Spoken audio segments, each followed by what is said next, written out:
Hello everyone. Today we're going to explore the wonderful world of DIY, where we make beautiful things with our own two hands. There's a special kind of satisfaction that comes from creating something yourself. It's like magic, transforming simple materials into something special and unique. And the best part? You don't need to be a crafting expert to experience this joy.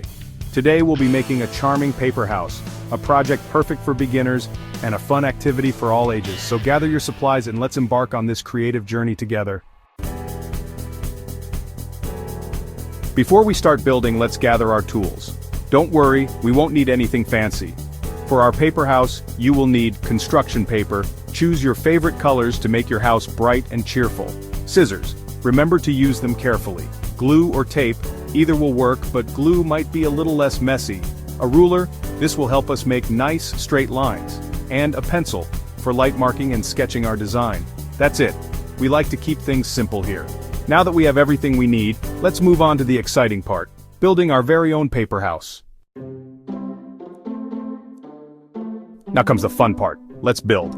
First, the base. Cut a large square from your construction paper. This will be the ground your house stands on. Next, the walls. Cut out 4 rectangles for the walls. Make sure they are the same size so your house stands tall and straight. For the roof, cut out 2 more rectangles, but this time, make a triangle shape on one of the shorter sides of each. These will be your roof panels. Now, putting it all together, use your glue or tape to carefully attach the walls to the base. Then, attach the roof panels to the top edges of the walls. Congratulations, you've built your very own paper house.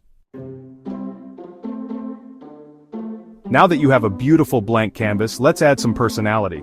For windows and doors, cut out squares for windows and a rectangle for the door. You can even add cellophane behind the windows for a stained glass effect. Next, decorations. Use markers, crayons, or colored paper to add details like flowers, bushes, or even a pathway leading to the door. And for the great outdoors, create a whimsical landscape around your house. Cut out trees, clouds, or even a shining sun to complete your masterpiece. Remember, this is your creation, so let your imagination run wild. There's no limit to the unique and wonderful variations you can bring to your paper house. And the best part is that you made it yourself, with your own two hands.